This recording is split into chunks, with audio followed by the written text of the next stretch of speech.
जय गणेश दोस्तों, कैसे हैं आप सभी लोग। एक बार फिर से सभी की आभारी हूँ कि आपने अपने बेहद व्यस्त जीवन से कुछ क्षण निकाले हैं मेरे इस वीडियो के लिए। तो चलिए शुरू कर लेते हैं आज का व्लॉग। तो फ्रेंड्स, आज है फ्राइडे और ये एक रूटीन व्लॉग है। और आज मैंने व्लॉग करने की शुरुआत मॉर्निंग से नहीं की है, जैसे कि मैं मॉर्निंग टू नाइट तक का रूटीन शेयर करती हूँ। आज जो है 2:30 या पौने 3 बजे के आसपास मैंने शुरू की थी व्लॉगिंग, क्योंकि मॉर्निंग से थोड़ा सा बिजी भी हो गया था और थोड़ा सा तबीयत भी गड़बड़ थी, तो इसलिए मैंने सुबह से शुरू नहीं किया है। तो अभी मैं ऑफिस से आ चुकी हूँ और बेटी को भी मैं स्कूल से लेके आई हूँ, तो मतलब साथ ही अपने ले आई थी उसे ऑफिस से लौटते समय। तो उसको जो है मैंने लंच दे दिया है और हस्बैंड का कॉल आ गया था कि वो नहीं आ पा रहे हैं घर, तो उनका टिफ़िन पैक करके मैंने भेज दिया। तो इतना मतलब अभी 3 बज रहा है और यहाँ पे जो है सब कुछ करने के बाद मैंने भी थोड़ा सा लंच खाया, ज़्यादा तो मैं नहीं दिन में खाती हूँ। तो उसके बाद अपनी किचन क्लीनिंग कर रही हूँ और फटाफट से यहाँ पे जो काउंटर टॉप है वो क्लीन किया। और क्योंकि आज ना मॉर्निंग में मैं जब ऑफिस निकली थी तो मैं ब्रेकफास्ट और लंच बना के गई थी, लेकिन जो वो है अपना गैस का कुक टॉप वो क्लीन नहीं करने का टाइम मिला था, तो मैं ऐसे ही गिरते पड़ते भागते हुए ऑफिस चली गई थी। तो अभी आई हूँ ना, तो आज मैंने 2 in 1 काम किया, मतलब ब्रेकफास्ट और लंच की जितनी भी कुकिंग हुई है उसकी जो कुकटॉप क्लीन करने का काम है वो मैंने इकट्ठे अभी किया है। तो जो भी लंच के बर्तन थे वो धुल दिए। और आज इतनी ठंड है, मतलब आज क्या रोज़ ही इतनी ठंड है, आप लोगों के शहर में भी बहुत ठंडा हो ही रहा होगा। तो इतनी कड़कड़ाती भी ठंड है और ये जो पानी आता है ना टंकी का, बिल्कुल बर्फीला पानी आता है। और मतलब आप मानिए कि जो उंगलियां हैं बिल्कुल ठंडी और बिल्कुल सुन्न पड़ जाती हैं, लेकिन काम तो करना ही है। और जो मतलब मेरा यहाँ पे किचन के जो नल वगैरह हैं और इलेक्ट्रिसिटी की जो फिटिंग है ना, तो उसके हिसाब से ना गीज़र वगैरह का अगर यहाँ पे कनेक्शन देना भी हो ना, तो बहुत ज़्यादा जो है थोड़ी बहुत टूट फूट करानी पड़ सकती है। इसलिए मैं थोड़ा अवॉइड करती हूँ कि 1-2 महीने की ठंड है, ठीक है, कट जाएगा टाइम ऐसे ही। तो यहाँ पे टेबल वगैरह पोंछ ली। तो ये टेबल मतलब जो डाइनिंग टेबल है, ये डाइनिंग टेबल कम है, ये यूटिलिटी टेबल ज़्यादा है। और जो लॉबी है उसके बीचों बीच में रखी हुई है, तो ये लॉबी जो है ना मेरी खुली हुई है, मतलब इसके ऊपर जाल है, तो यहाँ पे डस्ट बहुत आती है। तो आजकल तो विंटर्स हैं तो कंपैरेटिवली गर्मियों के अभी डस्ट नहीं है, लेकिन जब गर्मियाँ होती हैं पीक में, तो जितनी भी धूल वगैरह उड़ती है ना ऊपर हवा के साथ, वो सारी बह के नीचे आती है इस टेबल पे। तो तब मुझे ये टेबल दिन में 3 बार क्लीन करनी ही पड़ती है गीले सूखे कपड़े से। लेकिन अभी उतनी डस्ट का प्रॉब्लम नहीं है, फिर भी इसमें जो है टेबल में क्लटर बहुत हो जाता है, क्योंकि जो मेरी बेटी है वो पढ़ती भी यहीं है, उसके जो प्रोजेक्ट्स वगैरह हैं वो सब कट वगैरह करना और ये सारा काम उसका इसी टेबल में होता है। उसके अलावा मेरे भी इसमें सारे जितने भी काम होते हैं, मैं इसमें अपना लैपटॉप लेके बैठती हूँ, तो घंटों तक इसी में मेरा काम चलता है, सब्जी भी कटती हूँ, मतलब कुल मिला के डाइनिंग टेबल बहुत ज़्यादा हमारा ये और काम भी करती है। तो यहाँ पे जो है एक हाथ मैंने चेयर और टेबल पे मार दिया, क्योंकि मुझे ना इस पे भी कपड़े फैलाने हैं, क्योंकि जो छत पे डाले हुए हैं कपड़े वो नहीं सूख रहे हैं, क्योंकि मौसम आप सभी जानते हैं कितना मतलब बहुत ठंडा है। लेकिन कपड़ों को ना थोड़ा सा ये रहता है कि खुले में डाल दो छत में, तो जो नेचुरल हवा है वो लगने से फ़र्क पड़ता है। कपड़े काफ़ी हद तक सूखते भी हैं और उनमें से स्मेल भी चली जाती है कंपैरेटिवली अंदर डालने के। तो यहाँ पे क्लीनिंग करते करते मुझे कुछ 2-4 चीज़ें याद आई, जो कि काफ़ी टाइम से मेरे दिमाग में है, लेकिन मैं उसको पेन डाउन नहीं कर पा रही हूँ। तो वो 2-3 चीज़ें मैंने अपनी लिस्ट में लिखी हैं। तो जैसे ही ग्रॉसरी का सामान लेने का मुहूर्त निकलेगा तो मेरा जो पर्चा है वो रेडी रहेगा। तो वो 2-3 चीज़ें जो भी थी वो मैंने मेंशन करी हैं हाथ के हाथ, अभी इसी वक्त नहीं तो फिर दिमाग से स्लिप हो जाती है ना चीज़ें। तो फिर जब ग्रॉसरी लेने जाओ तो सारा सामान आ जाता है और 1-2 चीज़ें छूट जाती, तो बड़ा मतलब गुस्सा आता है खुद पे कि क्यों नहीं लिखा। तो ये अभी मैं जब आपको डिब्बा दिखा रही हूँ ना फ्रेंड्स, तो जो पहाड़ के लोग होंगे उत्तराखंड के वो समझ जा रहे होंगे कि ये जो है घुघुती हम लोग बनाते हैं, इनका नाम घुघुती है। तो ये जैसे ये अपना बिहार में ठेकुआ बनता है, उसी तरीके की एक रेसिपी होती है जो कि पहाड़ में मकर संक्रांति के दिन बनती है। तो ये डिब्बा भरा हुआ है, तो टेबल में इसलिए रखा हुआ है कि आते जाते जिसकी नज़र पड़े वो खा ले। तो यहाँ पे ना किचन क्लीनिंग का काम हो गया था, तो मैं छत पे कपड़े लेने जाने से पहले जो मुझे काम करना ठीक लगा, तो वो मैंने ये किया कि सूप की जितनी जो सब्ज़ी है वो काट के गैस पे चढ़ा दूँ, जिससे कि मैं कपड़े वपड़े लाऊं और उसके बाद थोड़ा सा जो 1-आध घंटे का मेरे पास फ्री टाइम रहता है ना, उसका मैं फुल यूज़ कर पाऊँ। क्योंकि अगर मैं अभी कपड़े ले आऊँ उसके बाद फिर सब्ज़ी काट के चढ़ाऊँ तो मुझे प्रेशर के लिए रुकना पड़ेगा। तो मैंने यहाँ पर सब्ज़ी जो है सूप के लिए काटी और उसके बाद जो है इसको मैं गैस पे चढ़ा के फिर मैं कपड़े लेने जाऊँगी। तो यहाँ पे सिंपली गाजर, टमाटर और चुकंदर जो है उसको मैं छील के धो के उसके मोटे मोटे चंक्स काट के कुकर में डाल देती हूँ और थोड़ा सा पानी ऐड करा और नमक ऐड करके इसमें एक विजिल लगा दिया और उसके बाद थोड़ी देर धीमी आंच में पका देती हूँ। तो ये रहता है ना कि जब ये सब्जियां गल जाती हैं तो अगर अच्छे से थोड़ा सा धीमी आंच में गला दो सब्जियों को तो इनको ग्राइंड करते समय ना वो चंक्स नहीं रह जाते हैं, अच्छे से वो जो है पिस जाती हैं सब्जियां, तो छानने का जो काम है वो नहीं करना पड़ता और जो हल्के फुल्के रेशे आ जाते हैं तो उससे कोई प्रॉब्लम नहीं होती है। तो ये जो मेरी बेटी है ना इसने अभी तक भी देखिए चेंज नहीं करा है, तो मैं इसीलिए ना थोड़ा सा जब ये स्कूल से आती है तो मैं सीधे इनसे कहती हूँ कि पहले हाथ धो लो और पहले लंच कर लो, क्योंकि ये लोग चेंज करते करते उनकी बातें ही ख़त्म नहीं होती हैं बच्चों की, तो बिल्कुल ही शाम हो जाती है। मतलब इतना ठंडा एक तो वैसे ही है और फिर खाना भी पहले का बना हुआ है तो ठंडा खाना भी हो जाता है, तो मैं इनको चेंज नहीं करने देती, पहले सीधे बैग रखती है, हाथ धोती है, लंच करती है, उसके बाद धीरे धीरे अपना चेंज करते रहे। तो यहाँ पे मैंने सूप की सब्ज़ी चढ़ा दी है और देखिए 3:15 हो गया था, तो मैं 2:30 बजे आई थी और 2:45 3:15 इस वक्त तक हो चुके हैं और यहाँ पे बर्तन धुल गए हैं। सूप की जो सब्ज़ी है ये पक रही है और शाम के लिए मैं बिल्कुल सॉर्टेड हूँ, क्योंकि मॉर्निंग में मैं पनीर बना के गई थी, तो शाम को बच्चों की मतलब बेटी की फरमाइश है पनीर की भुर्जी बनाने की, तो वो बनेगा। तो शाम के डिनर के लिए कुछ सोचना नहीं है मुझे और फिर मैं छत पे आ गई कपड़े लेने के लिए। तो आप देखिए कितना मतलब ख़तरनाक ठंडा मौसम हो रहा है और ये देखिए बंदरों को बेचारे, कुछ इनको देख के भी दया आती है लेकिन कुछ नहीं कर सकते, इतनी ठंड है, जानवर भी करें तो करें क्या।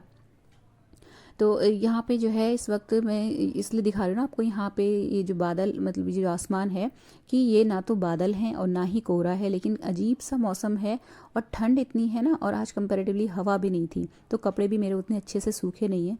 तो जो सूखे हैं, जो लग रहे हैं हाथ से छूने से कि सूख चुके हैं, उनको मैंने तहा दिया और बाकी के कपड़ों को मैं इस तरीके से फैला दूंगी। तो आज थोड़ा सा ना चादर वगैरह भी मैंने चेंज करी थी, तो वो सब कपड़े भी धुलें, क्योंकि आप कब तक रोक सकते हैं कपड़े धोने से अपने आप को, क्योंकि मौसम तो 10-15 दिन से आई थिंक इसी तरीके से चल रहा है। आप कितना भी हाथ रोक के कपड़े धोइए लेकिन कपड़े तो हो ही जाते हैं। तो यहाँ पे मैंने जो डाइनिंग जो चेयर थी ना वो इसीलिए मैंने पोंछ दी थी, क्योंकि मैं कपड़े इस पे डाल देती हूँ, क्योंकि ना यहाँ पे एयर का वेंटिलेशन बहुत अच्छा है, क्योंकि ऊपर जाल है तो यहाँ पे कपड़े बहुत जल्दी सूखते हैं और बिल्कुल 2 में मैं पंखा चला के यहाँ पे छोड़ देती हूँ, तो मतलब 1-2 घंटे में पलटा दिया तो अच्छे से कपड़े सूख जाते हैं और उनमें से स्मेल भी चली जाती है।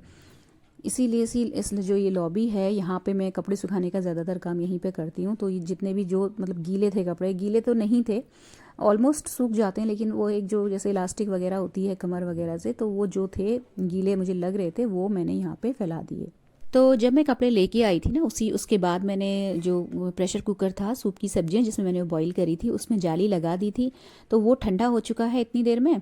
और यहाँ पे मैंने धीमी आंच में अपनी चाय चढ़ाई और इधर जो सूप वाली सब्जियां थी उनको फाइन पीस लिया, ग्राइंड कर लिया। और यहाँ पे जो सब्जियां हैं इनको मतलब जो मैंने पीस ली हैं उनको मैं कुकर में डाल दूँगी, और जो इसमें थोड़ा बहुत लगा हुआ रहता है अपने ये जो जार है उसमें पानी डाल के इसको मैंने डाल दिया उसमें प्रेशर कुकर में, और उसमें काली मिर्च और चीनी हल्की सी ऐड और करती हूँ मैं।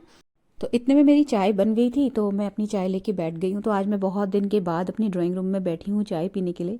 जब समर्स थी, गर्मियाँ थी, तब मैं यहाँ आके बैठ जाती थी, लेकिन जब से विंटर्स आए हैं तो रजाई के अंदर बैठ के आराम से चाय पीने को मन ज़्यादा करता है।